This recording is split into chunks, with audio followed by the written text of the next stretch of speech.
여러분 안녕하십니까? 한글로 소설을 쓰는 김홍신입니다. 어제에 이어서 오늘 중요한 특별 강연 세 분을 모시고 세계 한글 작가 대회의 기념비적인 강연을 준비하도록 하겠습니다.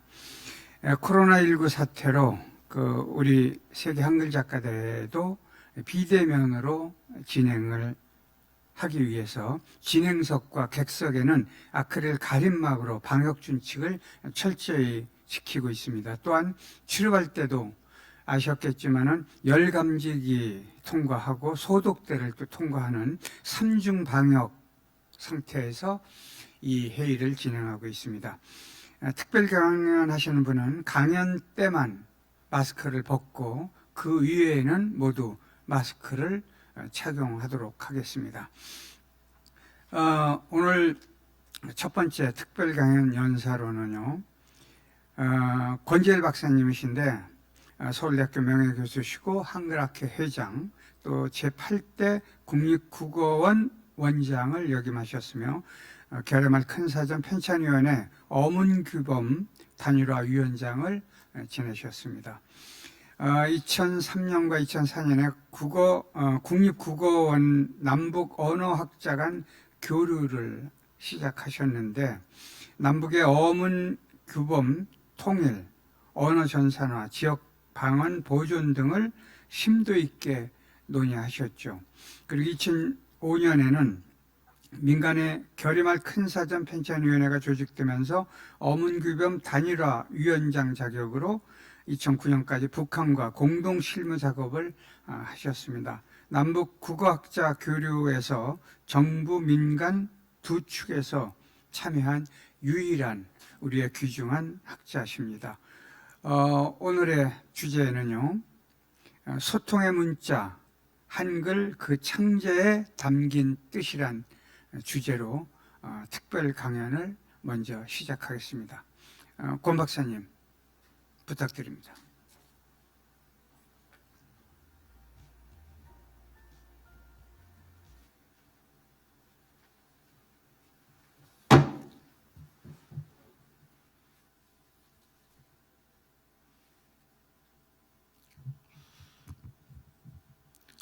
여러분 안녕하십니까? 한글학회 권재일입니다.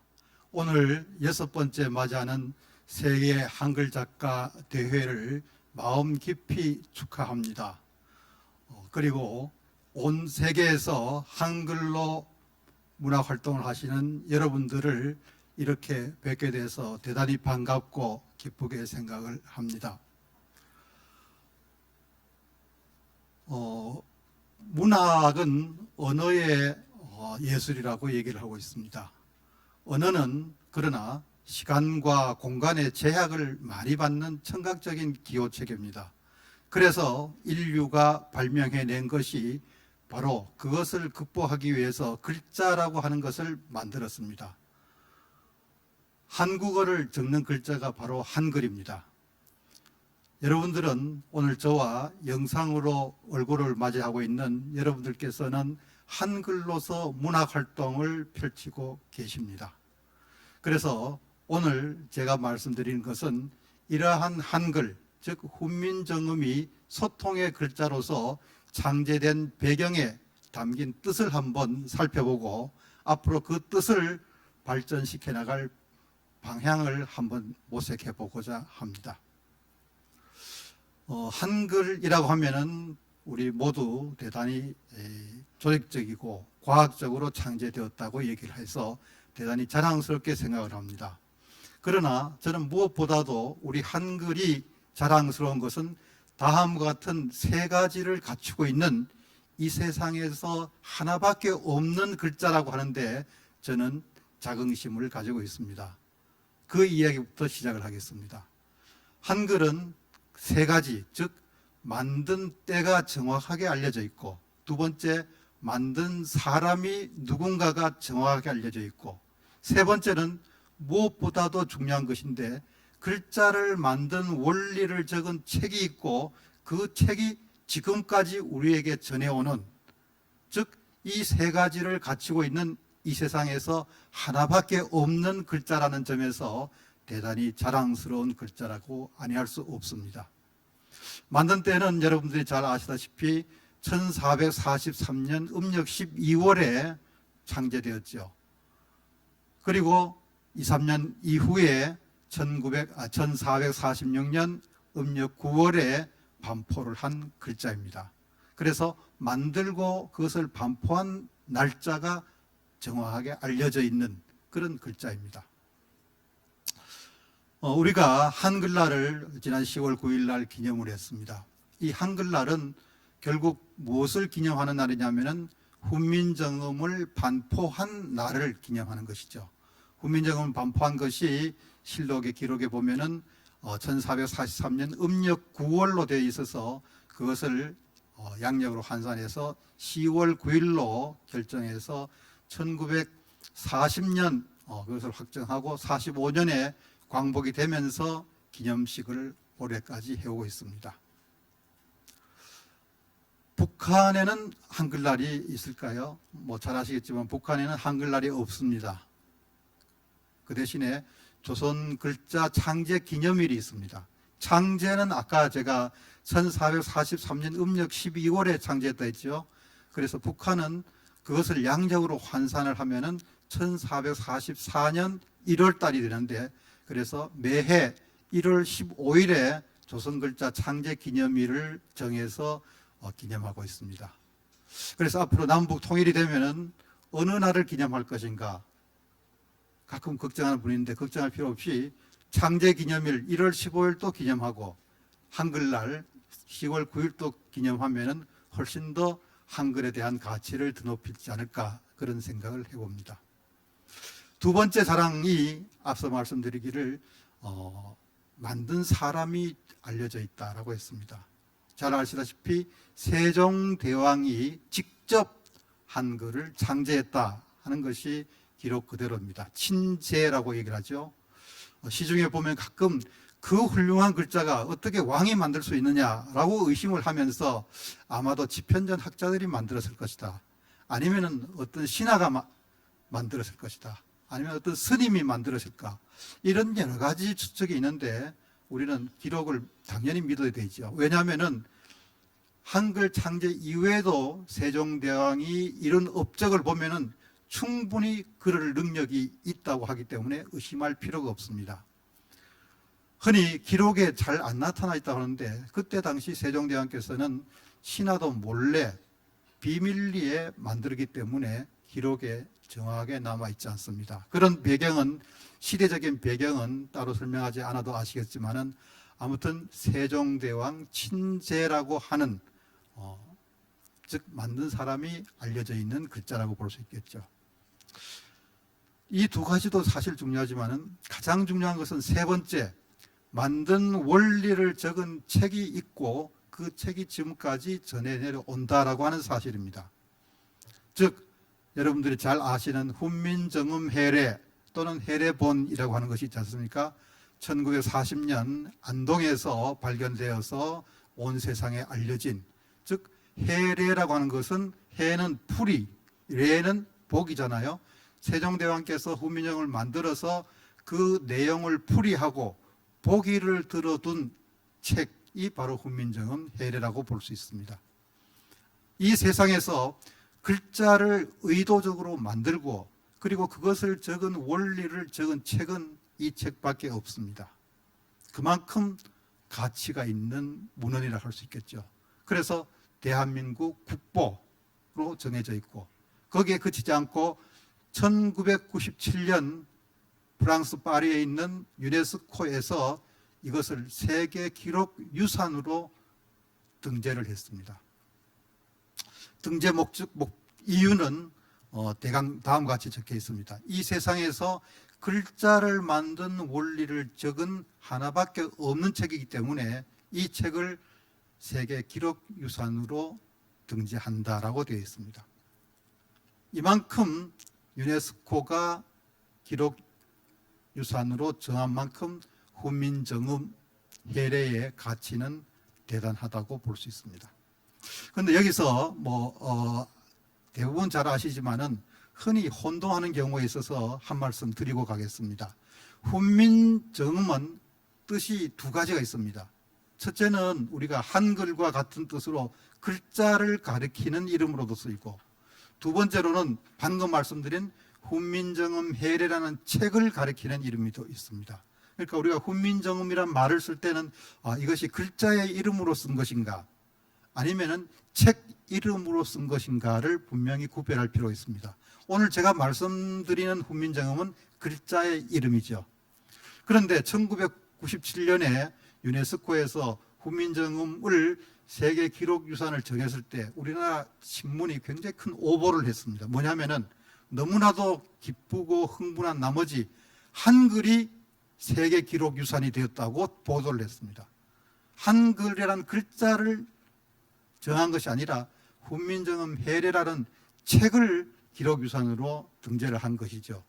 그래서 그 다음에 잘 아는 분은 책이라고 이해를 하고 있지만 그렇지 않은 신문을 본 온 국민들은 정말 우리 한글이 최고다 최고다 유네스코까지 인정했다 이렇게 오해가 일어났습니다. 물론 유네스코에서 글자도 등록한다면 당연히 되겠지만은 그러나 유네스코에서 등록한 것은 글자 자체가 아니라 그 글자를 창제한 원리를 적은 책이다 하는 것을 우리가 오해가 없었으면 합니다.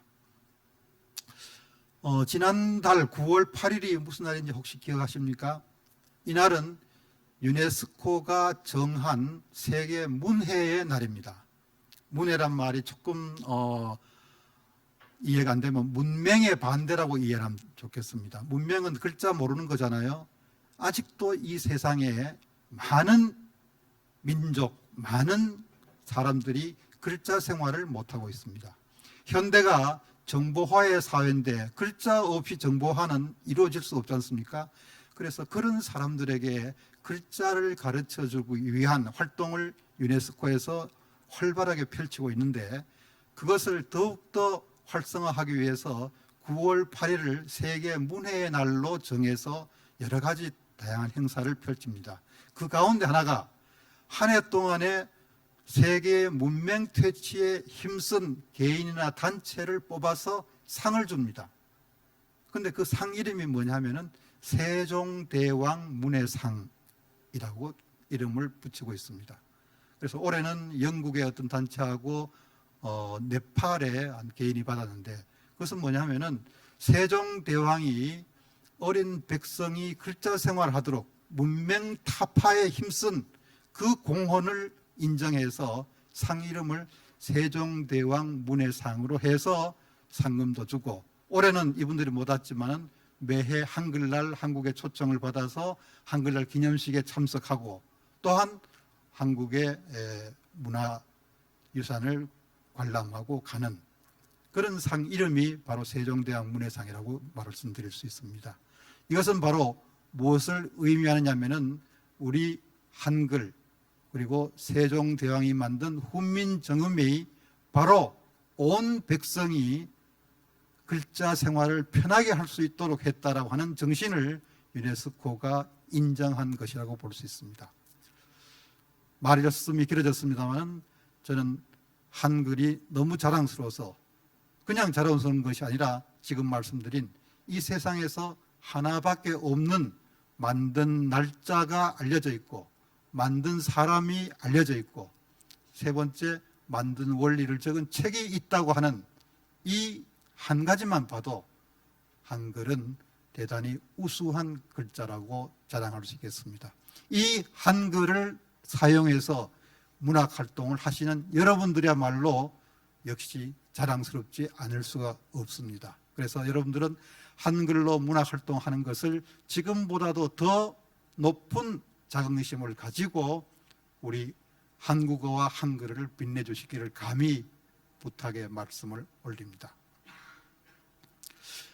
한글을 왜 창제했는가 하는 것이 궁금할 수가 있습니다. 즉 한글 창제에 담긴 뜻이 무엇일까 하는 문제입니다. 저는 그 문제를 두 가지 관점에서 접근을 해보고자 합니다.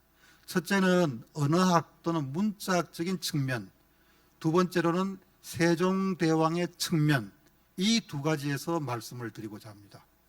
첫 번째 얘기는 좀 재미가 없습니다만은 재미없어도 조금 말씀을 드리겠습니다.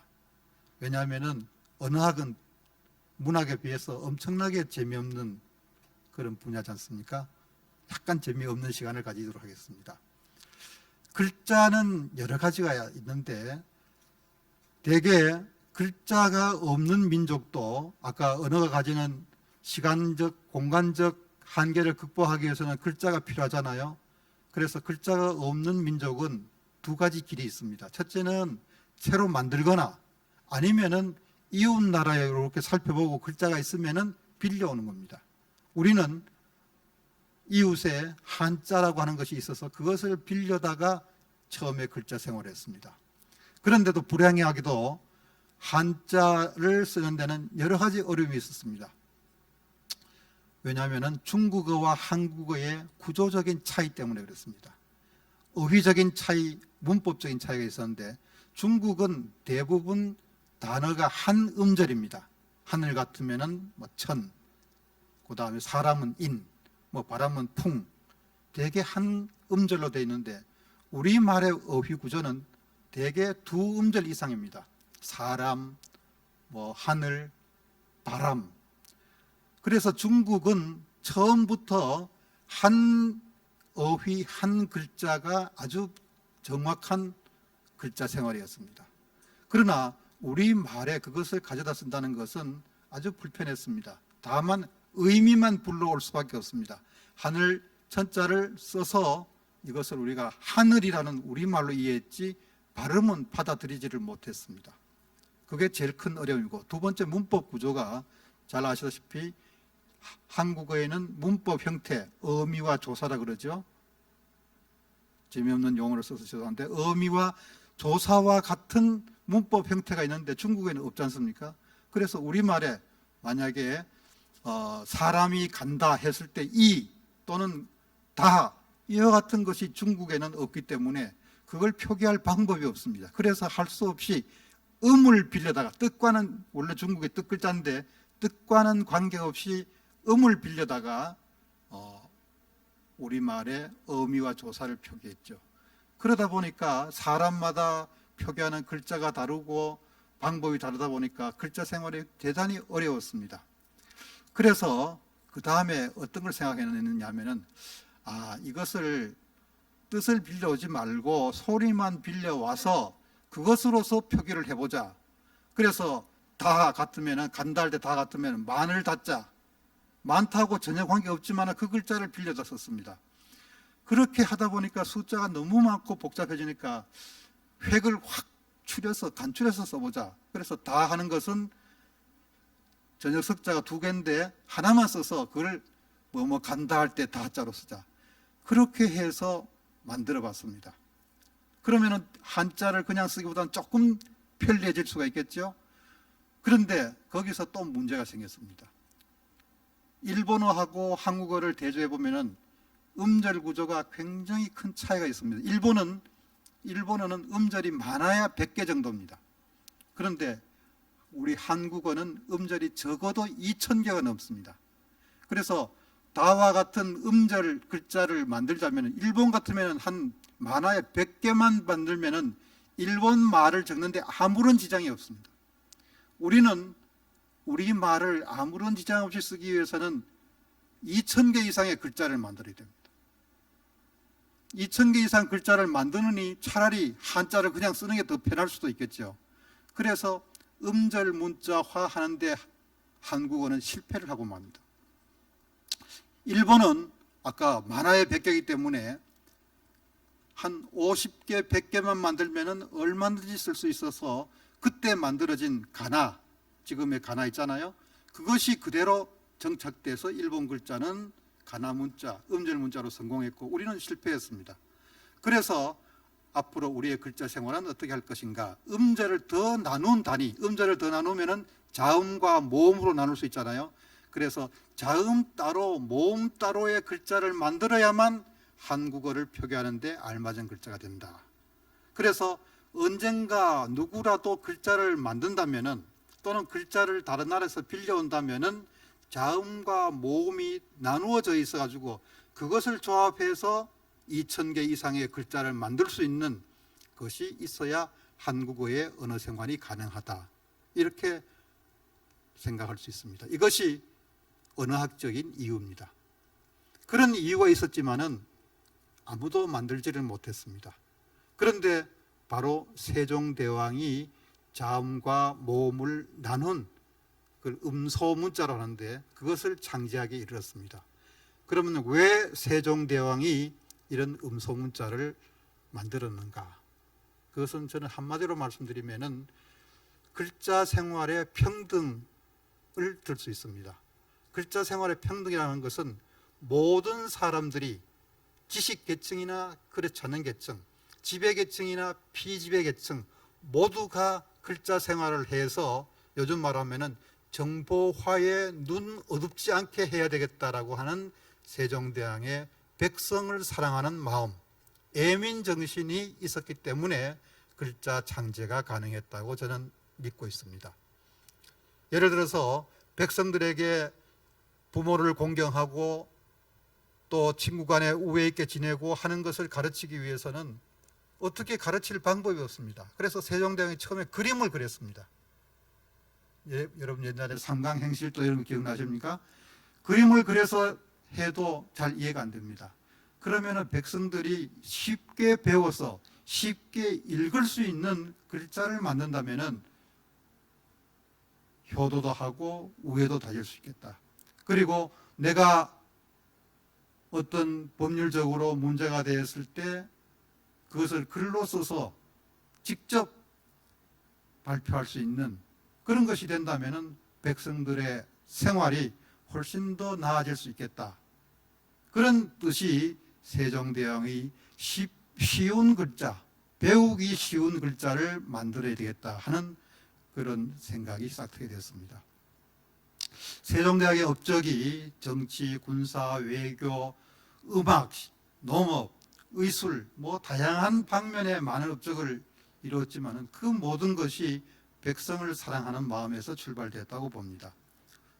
뭐 다 잘 아시겠지만 한 가지 예만 들어보면은 요즘 우리 여성들이 출산을 하면은 출산휴가, 육아휴가를 가지 않습니까? 제가 정확하게 찾아보진 않았지만 또 아마 최근 몇십 년 만에 몇십 년 전에 이룩된 복지제도라고 생각을 합니다. 그리고 복지가 발달됐다고 하는 서양에서도 1세기가 넘지 않아서 그런 여성을 위한 출산휴가, 육아휴가 제도가 이루어졌다고 보는데 무려 500~600년 전 세종대왕은 여성이 출산을 하면 100일간을 휴가를 줬습니다. 그런 제도를 500~600년 전에 만들었습니다. 그러나 그것을 시행해 보니까 출산 전에도 몸이 불편할 수 있고 또 더 일찍 아기를 낳을 수도 있으니까 30일, 출산 전 30일 휴가를 더 보태줬습니다. 그러다가 거기서 그친 것이 아니고 그 다음에는 뭐냐면은 남편도 30일 휴가를 줘야 되겠다. 그런 생각을 했습니다. 지금 우리가 생각해도 굉장히 과격한 그러한 출산 휴가 제도를 줬다는 것은 백성을 사랑하는 마음이 아니고는 있을 수 없는 그런 애민정신이라고 볼 수 있습니다. 그래서 훈민정음 창제에 담긴 가장 기본적인 뜻은 바로 세종대왕의 백성을 사랑하는 마음. 그래서 조직적이고 체계적인 것으로 만든 이유는 배우기 쉬워야 되겠다. 만들었는데 한자보다도 배우기 어렵다면 그건 아무 소용이 없겠죠. 그래서 세종대왕의 그런 정신이 있었기 때문에 글자의 평등이 이루어졌고 달리 말하면 글자의 민주주의가 이루어졌다라고 볼 수 있겠습니다. 지금 간추려서 훈민정음 창제에 담긴 뜻을 말씀드렸습니다만은 마지막으로 이런 세종대왕이 만든 훈민정음이 언어학적으로 과연 어떤 의미가 있는지 짧게 살펴보겠습니다.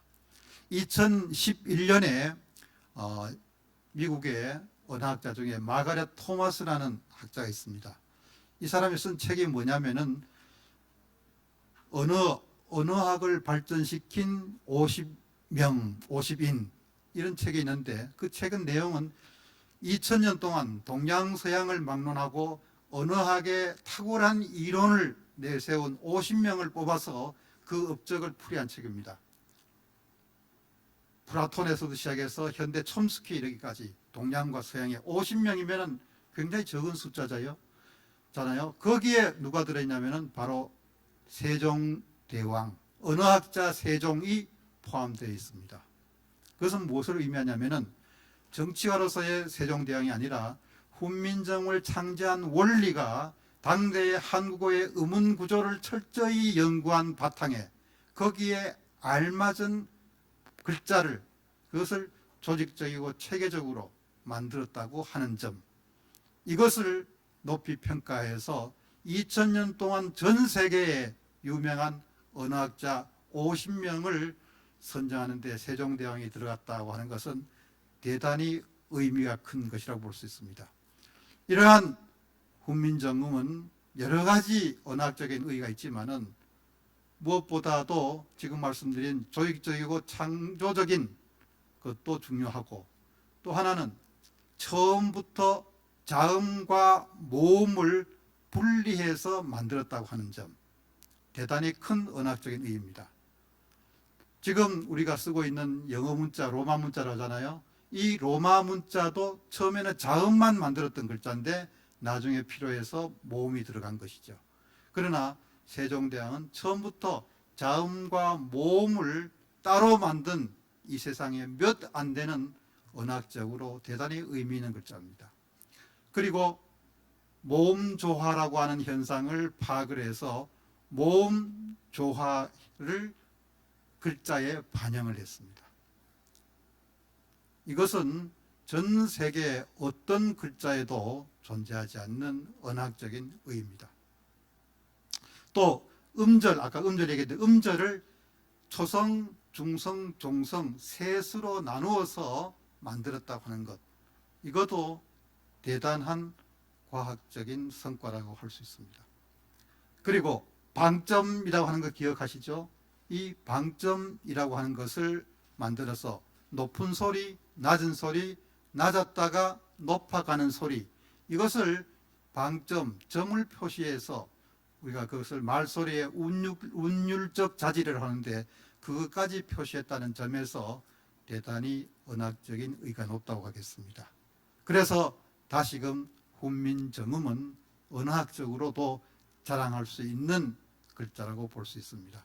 이러한 훌륭한 글자로서 문화활동을 하시는 여러분, 그리고 저희와 같은 사람들 모두 힘을 합쳐서 더욱더 세종대왕의 한글 창제의 뜻을 이어받들고 우리 말과 글을 가다듬고 지키고, 더 나아가서는 우리의 언어 생활도 쉽고 바르고 그리고 좀 더 품격 있게 할 수 있는 그런 계기가 오늘 우리 세계 한글 작가 대회와 그리고 저의 말씀을 통해서 함께 다짐했으면 대단히 고맙겠습니다.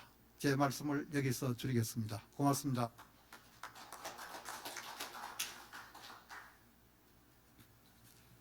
예, 권 교수님께서 우리 한글이 얼마나 중요한, 우리 그 한국사뿐만이 아니고 세계사에서 얼마나 중요한 문자이고 이걸 얼마나 잘 가다듬어야 할지를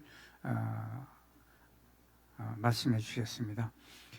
강수량 1000mm 이하 지역은 밀농사를 짓고 강수량이 1000mm 이상은 벼농사를 짓습니다. 한국은 농경, 산악, 그 다음에 정착민족이기 때문에 품앗이를 하지 않으면 살아가기가 어려운 지역이었습니다. 한글도 세종대왕께서 왜 창제를 했는가를 곰곰 생각해 보면은 품앗이 정신, 즉 두루 함께 어울려 살자는 인간의 정신이 아니었나 이런 생각을 하게 됐습니다. 자, 다음은요. 두 번째 특별 강연은 임마누엘 페슈트라이시 교수님, 그러니까 우리 한글 이름으로는 이만열 교수님이신데요. 국제 뇌교육종합대학원 대학교 지구경영연구원 원장님과 또는 대협력 부총장을 역임하셨습니다. 예일대에서 중문학 학사학위, 동경대에서는 비교문학 석사학위, 그 다음에 하버드대에서는 동아시아 언어문학 박사학위를 취득하셨고요. 일리노이대 교수를 역임하셨습니다. 또 한국에 오셔서는 경희대학교 교수를 역임하셨습니다. 오늘 주제는 문화한류의 새 유형과 한글 문학이라는 제목으로 특별 강연 두 번째 맡아주시겠습니다. 부탁드리겠습니다.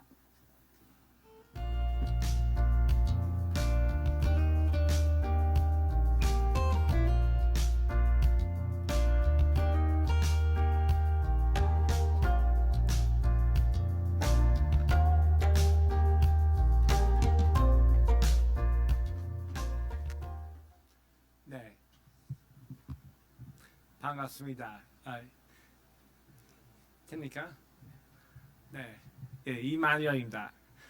제가 지난 12년 동안 한국에 살면서 한글 문화에 많이 그런 접촉했습니다. 많이 배웠어요. 처음에는 한글을 중심으로 생각하지 않았지만은 그 매력, 미적적인 힘을 지금 와서는 많이 느꼈어요. 그래서 오늘은 제가 간단하게 좀 개인의 체험도 얘기하고, 그다음에는 한글의 가능성, 희망, 우리 세상에 희망, 주는 희망에 대해서 간략하게 말씀드립니다. 첫 번째는 한국의 문화, 한국의 힘이라고 생각합니다. 항상 김구 박사님이나 그런 문화를 강조하는 세종대왕부터 시작해서 한국에 있고, 저한테는 외국인으로서 매우 매력적인 부분입니다. 그래도 요즘은 한류, 한국 문화를 해외에 소개하는 곳은 그런 가수, 한류 음악이나 그런 그 차원에서 멈추는 경향이 있고, 그 다음 단계, 특히 요즘에 이 어려움, 위기 속에서는 그 다음 단계, 한국의 문학, 그다음에 한국의 철학, 한국의 그런 세상에 희망 주는 그런 여러 고대부터의 전통을 제대로 해외로 소개하고, 특히 한국의 아마 특징입니다. 많은 사람들은 한국의 조선 왕조 말기만 보고 한국의 아주 폐쇄적인 낙후된 나라로 해석, 그다음에 일제시대의 그런 잘못된 연구 그런 영향도 있지만은, 그런 식으로 한국을 보고 있는 사람이 많지만은 실제로 한국의 특히 유교 사상을, 그다음에 세종대왕 이후 신라까지도 전통까지 보면은 한국의 원래 문화는 보편성을 강조하는 그런 전통이 강합니다. 근데 지금 현대 한국 전 세계적으로 코로나 그런 사태 속에서는 우리는 새로운 세계 지구 문화가 꼭 필요하고 있고, 그냥 어떤 특정한 정치이나 특정한 정책만 갖고 해결할 수 없는 문제 아닙니다. 그래서 우리는 모든 시민의 사고 방식이나 가치관을 바꿔야 새로운 세상을 만들 수 있고, 그는 바로 문학, 그 다음에 예술을 통해서 할 수밖에 없습니다. 어떤 의미에서는 그런 문학하고 예술을 통해서 세상을 바뀌는 전통은 희망을 주는 것은 뭐 100년 전에 그런 독립운동, 그 다음에는 중국의 그런 오사 운동부터 시작했습니다. 그 당시도 비슷하게 문화 그런 제도적인 정치적인 문제에 너무 심각해서는 어떤 정책만 갖고 할 수 없고 문학으로 사람은 일단 움직이고 그 다음에는 새로운 사고 방식을 키울 수 있는 방법으로 생각했고 그런 어떤 의미에서 고대 뭐 맹자의 날부터 시작한 전통에 승계한 전통입니다. 저는 오늘은 제가 짧게 제 활동에 한글하고 관련한 활동을 소개합니다. 뭐 제가 특히 그 한글 외국인 시각으로 볼 때는 특징 하나는 이런 음성 당연히 정확히 음성을 표기하는 그 이런 기능 아주 뛰어난 부분이 있고 그 당시에서는 한국말을 표기하는 그 효과도 있었고 반대로 중국어를 정확하게 표기하는 효과도 있었어요. 그런 당연히 그런 한자하고도 다르고 일본의 그런 가나하고도 달라요. 뭐 그 이두하고도 다르고. 근데 동시에 원래 힘은 주역이나 에서 나오는 발괴를 중심으로 하는 그런 전통이 당연히 그 승계했습니다. 그래서 음성을 표기하면서 우주의 원리를 표상하는 그런 기능도 있습니다. 그 양쪽을 다 합쳐서 하는 것은 바로 저한테는 한글의 힘이라고 생각합니다. 그런 전략의 얘기는 오늘 제가 이런 전략하고 안 하지만은 저는 그런 전통에 되게 관심이 많습니다. 제가 차라리 그 한글 활동에 대해서 작품이나 이야기하겠습니다. 대전에서 제가 한 4년 살았고 이런 한글로 뭐 좀 재미있는 것이 있지만은 대전에서는 대전에 뭐 티셔츠나 모자나 아무것도 없었어요. 대전에 한 4년 있었고 너무 답답해서 아주 표현하고 싶었어요. 그래서 여기서 우리 딸 지금 많이 컸지만은 10년 전에 제가 역사상 처음으로 마지막에 대전 티셔츠 하나 작성했습니다. 그때는 한글을 좀 재미있게 표현하려고 했어요. 이런 영어하고 한글하고 그다음에 영어도 밑에 있지만은 약간 한글식으로 영어를 표현했습니다. 좀 재미있는 것은 대전 친구들한테 선물로 드리고 그런 옛날 뭐 그 판매도 하려고 생각했지만은 수많은 사람들은 한글을 갖고 그 대전을 표현하는 것 자체는 상당히 거부감이 있었어요. 일단 국제화하려면은 당연히 영어만 하고 그다음에는 한글 자체는 별로 멋이 없다고 생각하는 사람이 많았어요. 그뿐만 아니고 대전 자체는 이런 홍보이나 그렇게 자랑스럽게 하는 것은 그런 생각도 별로 없었어요. 그래서 조금 답답했지만은 그래도 뭐 많이 배웠어요. 그다음에 제가 여기서 대전을 한자도 표현했고 한글도 했습니다. 비슷한 점도 있고. 네. 그다음에 아니고 이거. 네. 여기 좀 작지만은 대전에 그 핀 배지 하나 만들었고 대전 먹자민 먹컵도 작성하고 그렇게 저기 한글의 대단한 그 미적적인 그런 힘에 많이 느꼈어요. 그 후에는 또 비슷하게 대전에서는 서울로 와서 그 부암동에 한 5년 살았지만은 부암동도 마찬가지 사실 이런 아무런 그런 희장이나 그런 로고나 없었고 그냥 재미있게 했습니다. 그때는 우리 인왕산하고 그 각산하고 그 사이에서 계곡이 되고 있고 그런 지형을 그런 표상하고 밑에서 한글을 그에 맞춰서 만들었습니다. 그런 한글의 표현력인가 양적, 음성, 그 다음에는 상징적인 약간 우주의 원리를 표상할 수 있는 그런 기능에 대단한 매력을 느꼈어요. 그리고 그런 작업을 하면서 다 없어졌어. 또 있었어요. 그러면은 제가 말로 하겠습니다.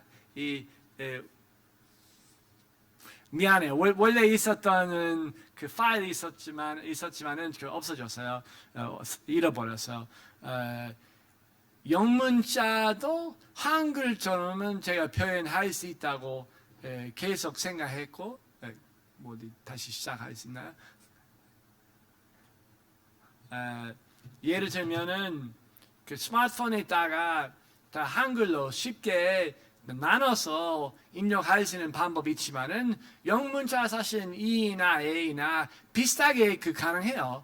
그래서는 한글을 좀 크게 생각하면은 영문자이나 한자는 이런 어떤 의미에서 한글식으로 이런 해체하고 입력하는 방법이 있을 수 있다고 생각했고, 어떤 의미에서 어떤 우리 보통 쓰는 다자기보다는 훨씬 효과가 있을 수 있다고 습니다. 그래서 옛날에 제가 많이 생각했어요. 어떤 식으로 영문자를 한글식으로 이 있다면은 그런 이하고 세 개의 이런 세로하고 가로 되는 것은 이런 손가락 하나로 입력할 수 있는 방법이 있을 수 있고, 그러면은 한글하고 영문을 같은 식으로 입력할 수 있어요.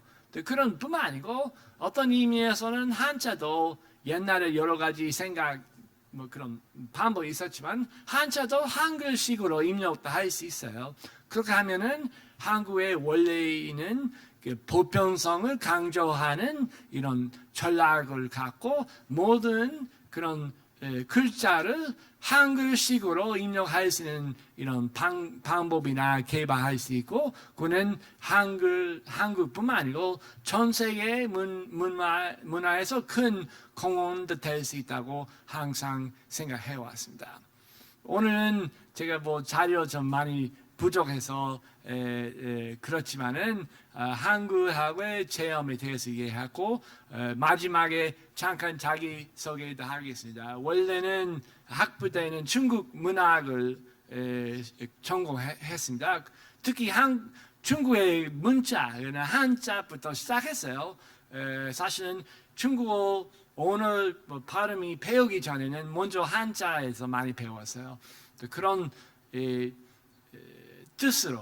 뜻하고 그 다음에는 모양을 표현이나 표시하는 기능의 매력을 많이 느꼈어요.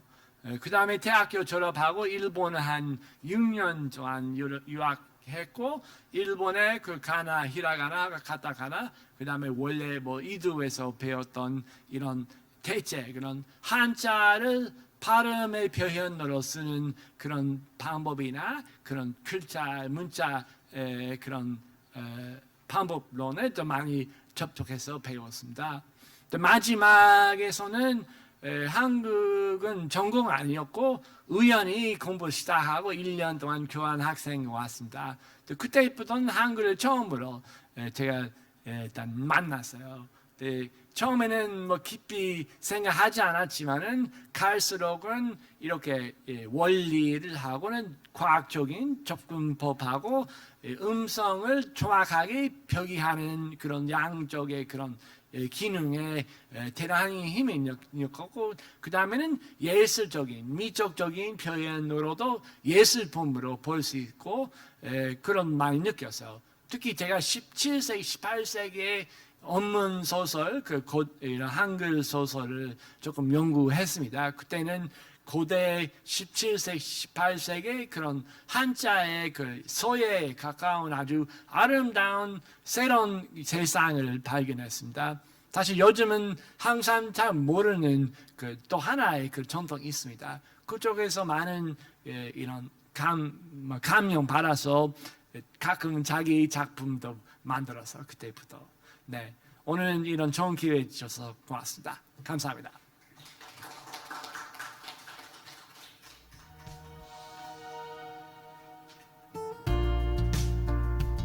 예, 이만열 교수님께서 여러 가지 좋은 말씀을 해주셨습니다. 제가 알기로는 그 한참 전에 그 한글을 알파벳처럼 풀어 쓰는 방법을 한국에서 여러 학자들이 연구한 적이 있습니다. 그런데 그게 이미 글자는 만들어져서 풀어 쓸 수 있도록 했지만은 그게 한국인들에게 익숙하지 않고 보편적이지 않았기 때문에 그게 사라진 걸로 알고 있습니다. 근데 지금 교수님께서 스마트폰 시대, 그러니까 컴퓨터 시대의 최적의 수단이라는 게 밝혀졌다. 그러니까 벌써 이것이 현대 과학에서도 한글이 첨단 문자라는 거, 가장 지혜롭게 다룰 수 있는 우리 글이라는 것을 다시 밝혀준 셈이 됐습니다. 좋은 말씀 고맙습니다. 다음에는 그 베르너 사세 교수님 특별강은 세 번째인데요. 보험대학교 대학원에서 한국학 박사학위를 받으셨습니다. 한양대학교 국자문화대학 문화인류학과 석좌 교수, 그다음에 유럽 한국학협회 회장을 하셨고요. 독일 함부르크 대학에서 교수 생활을 한참 하셨습니다. 우연한 기회에 1966년부터 4년 동안 한국의 전라남도 나주와 서울에 살면서 한국과 한국 문학을 처음으로 접했다고 하시고 70년대부터 독일 보험대학교 동아시아학과에서 일본학과 중국 문학을 공부하셨습니다. 75년에는 보험대학교에서 계림유사에 나타난 고려 방언에 대한 논문으로 당시 서독 최초로 한국학 박사학위를 받으셨고 신라향가에 대한 2권짜리 저작으로 교수 자격을 얻으셨다고 합니다. 또 한국에 와서는 그 한양대학교에서 문화인류학을 제자들에게 가르치신 적이 있습니다. 오늘 세 번째 특별 강의 주제는요, 한글의 글자 디자인, 유서 깊은 전통 속 천재 독창적인 발명, 강연 부탁드리겠습니다.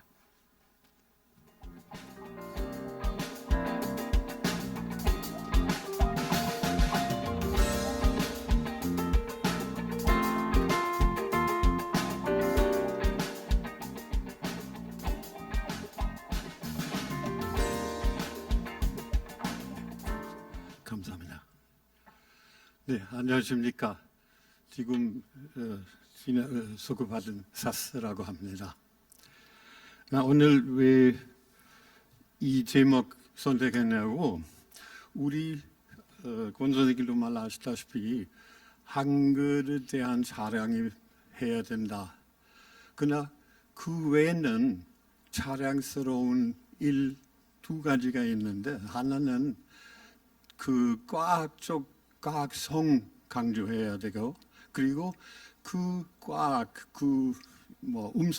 음성학과 디자인 깊은 관계되는 것이 아주 깊은 뜻이 있어요. 왜냐하면은 우리 항상 한글은 쉽게 배울 수 있다고, 또 누구든지 일주일만 배워 있다고 그런 말 많이 하지만, 그것은 왜 그러냐고, 구조와 디자인, 알맞는 글자 있기 때문이다. 그건 중심으로 지금 얘기하고자 합니다. 우선 외국 학자들 한글 보면은 진짜 많습니다만, 그 주로는 강조하는 것에 라이샤와 비슷한 말인데, 독창적이고 놀라운 음성 문자를 만들었다. 그리고 오늘날 사용되고 있는 모든 문자 중에서 가장 과학적이고 제개일 것이다. 그리고 제럴 다이아몬드 하신 말씀, 독창성이 있고 기호 배합동 효율 면에서 특히 돋보이는 세계에서 가장 합리적인 문자. 또 다른 예를, 중국 문화권에 있던 한국에서 독창적이고 과학적인 글을 만들어내는 것이야. 그래서 항상 과학 얘기하거든요. 디자인 온색 글자 비교하면서 보면은 제일 눈에 띄는 것은 언어학적 합리성 있고 그리고 쉽게 배울 수 있는 디자인이고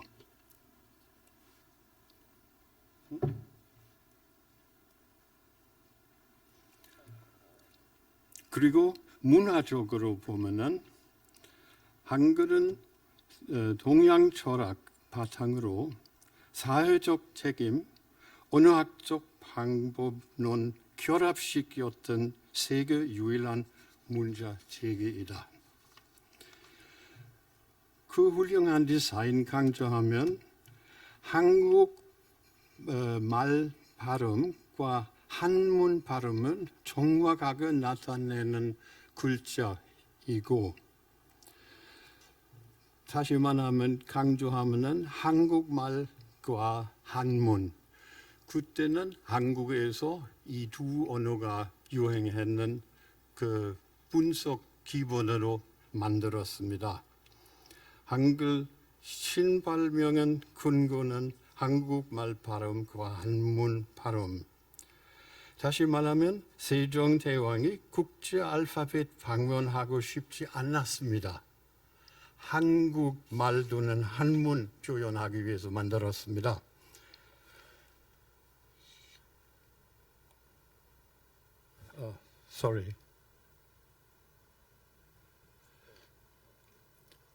다만 사람들은 과언이 많습니다. 다른 나라 말은 표현하면 어색한 문제가 많습니다. 가령 파인이라고 보면은 영어로 미세, 좋은 큰 뜻도 있고 아니면 소나무 생각할 수도 있어요. 그래서 그 F 발음 없으니까 한국말에는 F 발음 없으니까 안 나오는 글자예요. 또 다른 예 보면은 독일말로 umlaut ü 또는 ö 아니면 독일말로 하는 보훔이래요. 뮌헨, 뮌헨, 컬른, 컬른. 그럼 내 이름 베르너, 베르너. 그렇게 표현할 수밖에 없어요. 왜냐하면 한글은 아까 말하다시피 외국말 표현을 하기 위해서 만든 것이 아니고 한국말 또는 한문 발음 정확하게 낼 수 있는 문자 만들었습니다. 지금부터 그 훈민정음의 디자인 자세히 보면은 아까 말하다시피 자음 또는 모음 다르고 생각해야 됩니다.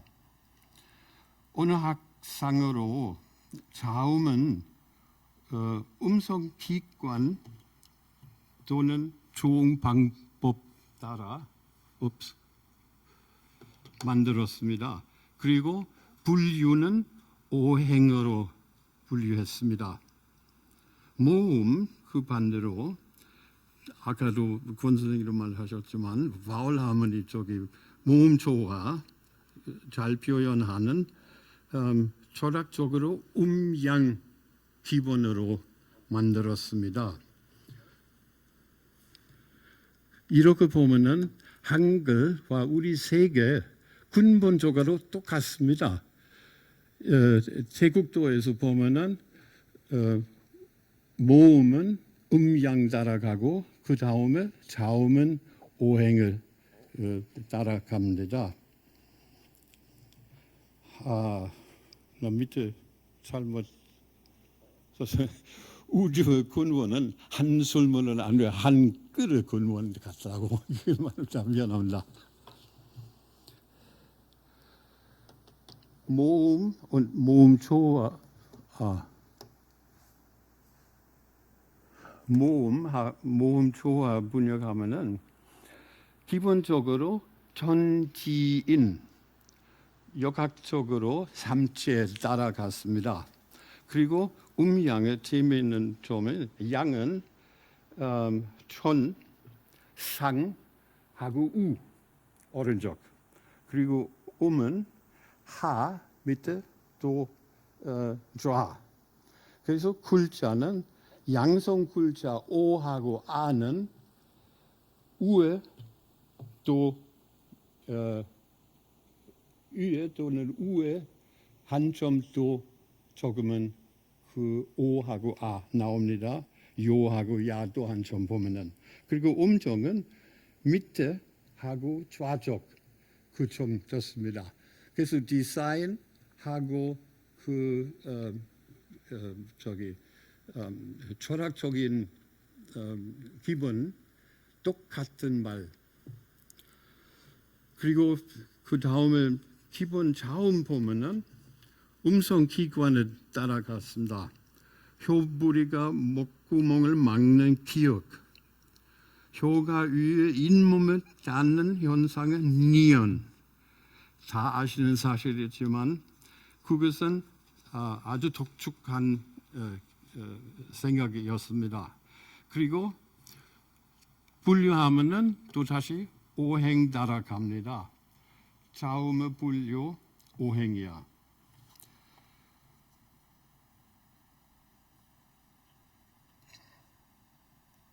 그 이상은 외국 학자가 지도날라온 디자인 중심으로 생각하는 사람, 물론 발음의 기관 본다서 글자를 만들었다는 것도 특색하지만 기본 글자의 핵을 더하여 음성학적으로 동일 체계의 글자 발생해내는 방법은 특색이다. 그것은 조프리 샘슨 얘기인데 체계적은 훌륭하다. 오케이. 또 기본 자음 하나 핵도 붙이면 중복하는 음운 자절 추가하는 것입니다. 기본 문자에서 파열음 만들면은 한 획도 붙이고 그 다음에 유기음 하면은 또 한 획 붙입니다. 그리고 둘째로는 또 한 획 붙이는 원칙이 모음 체계에서도 나옵니다.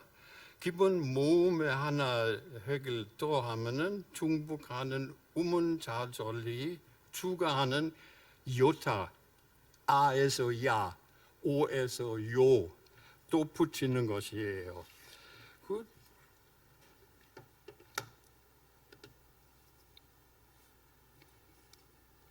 그래서 재미있는 것이 여러 성격 다른 소리 변화. 왜 똑같은 디자인으로 만들었느냐. 다시 말하면 기본 자음에서 발열음, 니은에서 티긋, 미음에서 비읍, 시읒에서 찌긋. 그 다음에 발열음에서 유기음으로 되는 티긋에서 티긋, 기역에서 키긋. 그 외에도 기본 모음에 기요 이 붙이는 거. 여러 성격의 다른 소리 변화이지만은 소리 변화에 한 점만 붙이는 디자인 원칙이 아주 훌륭합니다. 그것은 어떻게 해결할 수 있느냐? 헤르본 보면은 기억에 비해서는 소리가 세게 나는 까닭으로 획수를 더하였다. 또 한 말이 니은, 미음, 이응은 그 소리가 가장 거세지 않으므로 항상 염할 요 나오는 말이에요. 그 염할 묘는 어디서 시작해서 인도 우문론에서 힘술 요 개념은 나와요. 거기 첫 번째 외적 노력, 두 번째는 내적 여력. 그 두 가지가 발열음 또는 그 밑에 무기음하고 유기음 대비하는 것이 그것은 인도 산스크리트 데바나가리에서 나오는 것이고 그 책 바니니의 문법책이에요.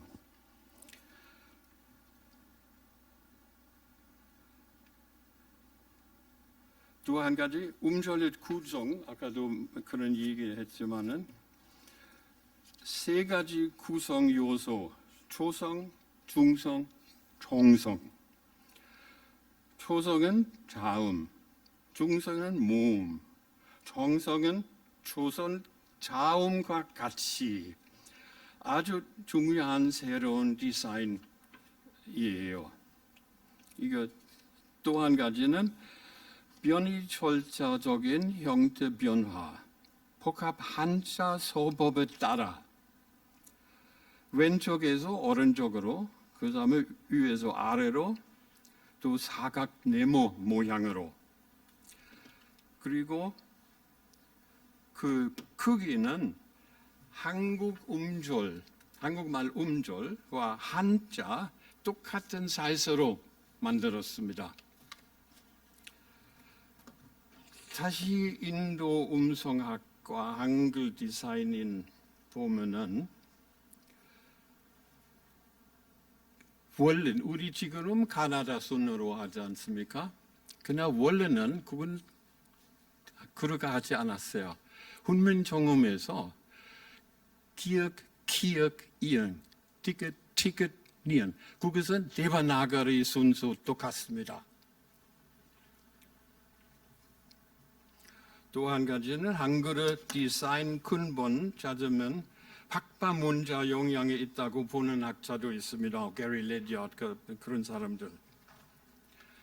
그러나 그거 반대하는 사람도 있어요. 그러나 그 외에 중요한 것이 세종대왕 그 글 만들 때는 어떤 다른 나라의 글 알았을까?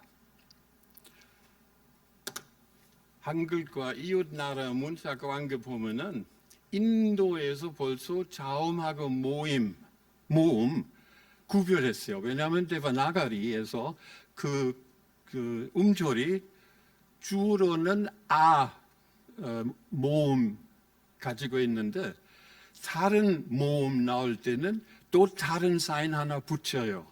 그래서 데바나가리에서 벌써 모음하고 자음 똑같은 것이 아니라는 것은 알았습니다. 그리고 아까 말했다시피 힘설요, 음성학적 방법, 그리고 알파벳 자료 음절 쓰기, 항상 음절 씁니다. 모음 다르면 또 하나 획을 또 붙여요.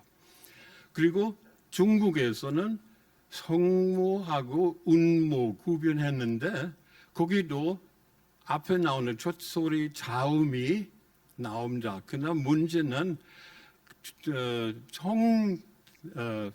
마지막 발음, 마지막 자음하고 모음 구별하지 않았습니다. 그 대신 몽골에서 첫 소리 자음 그리고 모음 또는 끝소리 자음도 다르게 만들었습니다. 그러나 앞에 나오는 자음하고 뒤에 나오는 자음 똑같은 성격이라는 것은 알지 않았습니다. 그건 세종대왕이 정말 아주 훌륭한 발견이에요. 마지막으로 한글은 첫소리하고 자음 또는 끝소리 자음 똑같은 것이 한글의 특징이에요. 그래서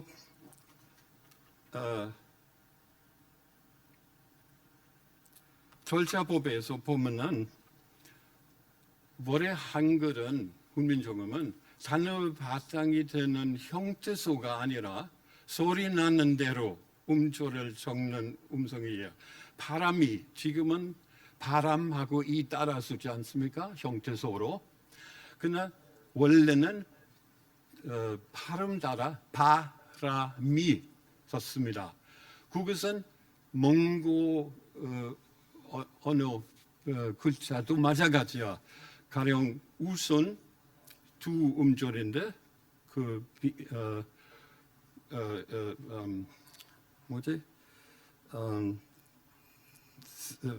박스파에서 두 음절 우선으로 쓰였지만 세 음절을 된 소유격, 소유격 음절 세 개인데 그래서 우, 수, 누 씁니다. 한글 원래도 똑같습니다.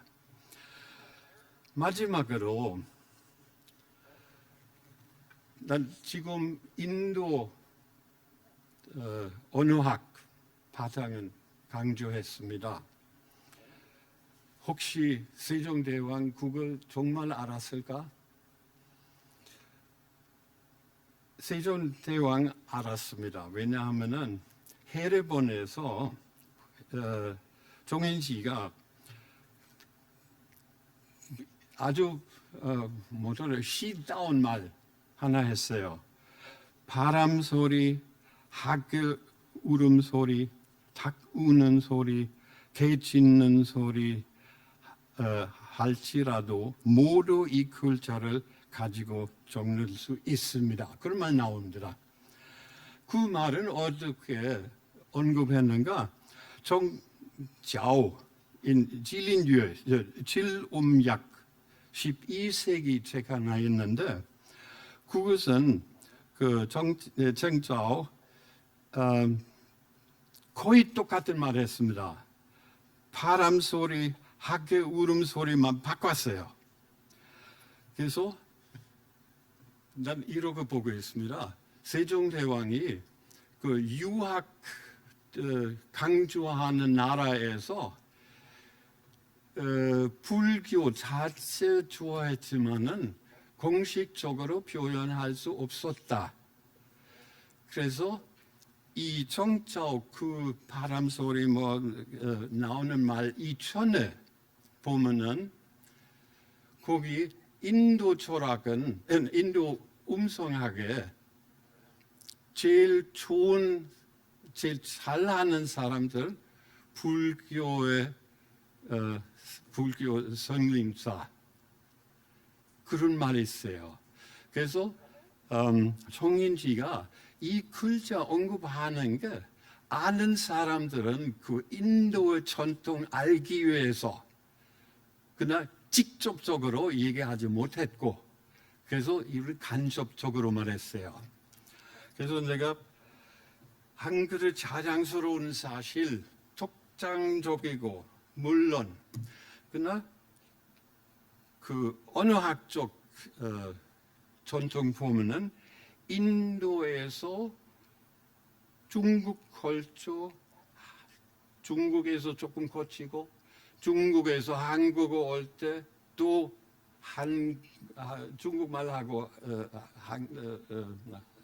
한국말 다르니까 또 거쳐서 그러나 그 문법 그 기본이 그 아이디어 그 논리 바로 2500년의 깊은 자랑스러운 전통 속에 있습니다.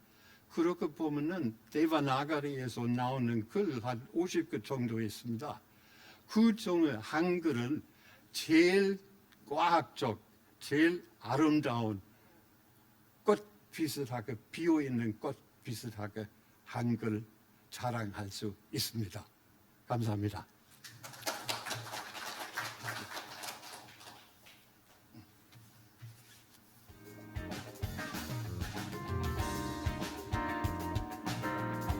예, 그 여러 가지 그 좋은 말씀 해주셨습니다.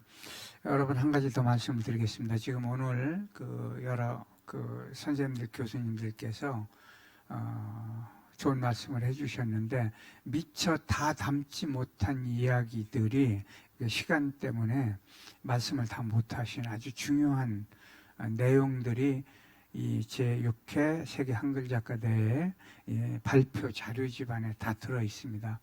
이걸 한번 참고로 보시면은 선생님들께서 다 못한 이야기가 이 안에 귀중한 것들이 모두 들어 있다는 사실을 한번 살펴봐 주시기 바랍니다. 그 우리말에 천둥지기라는 게 있습니다. 가난한 분들이 부자들은 이렇게 좋은 땅을 차지하고 있지만은 가난한 서민들이 땅떼기가 없어서 산 꼭대기에 땅을 개간했는데 비가 오지 않으면 농사를 지을 수가 없습니다. 근데 비가 올 때 그 산 꼭대기까지 올라가려면 시간이 많이 걸립니다. 그래서 평소에 흙먼지를 뒤집어 쓰면서 자주 땅을 파헤쳐 놓으면 비가 올 때 바로 올라가서 씨앗을 심을 수가 있습니다. 그걸 천둥지기라고 하는데 한국인은 절대 빈곤과 수많은 침략, 또 식민지의 고통, 동족전쟁 이래서 천둥지기처럼 애절하고 간절하게 살아온 세월이 너무 길었습니다. 시련과 고난을 통과해야만 신화 역사가 됩니다. 이 얘기는 곧 한국인 이야기는 모두 문학작품이 될 수밖에 없습니다. 그래서 한글로 쓰여진 작품은 훗날 세상을 가장 빛낸 작품으로 남을 수밖에 없다, 이런 생각을 하게 됐습니다. 오늘 특별 강연 사실은 개막식을 성대하게 작년까지는 했습니다. 올해는 아다시피 그 코로나 때문에 성대하게 할 수 없었고, 그래서 이 세계 한글 작가 대회를 장중하게 펼치는 첫 무대가 바로 우리 권재일, 이만열, 베르너 4세 세 분 교수님의 특별 강연으로 이루어졌습니다. 여러분, 이 세 분 선생님께 뜨거운 박수를 보내주시기 바랍니다. 그리고 오늘 함께 참여해 주신 그 세계 한글 작가 대회를 빛내주신 우리 이사장님을 비롯한 모든 분들께 고마운 말씀도 함께 전해드립니다. 그리고 유튜브나 다른 방송을 통해서 시청해 주신 여러분, 더 많은 분들에게 우리 한글의 장엄함을 주변에 널리 알려주시기를 간곡히 부탁드립니다. 함께 해주신 여러분 고맙습니다.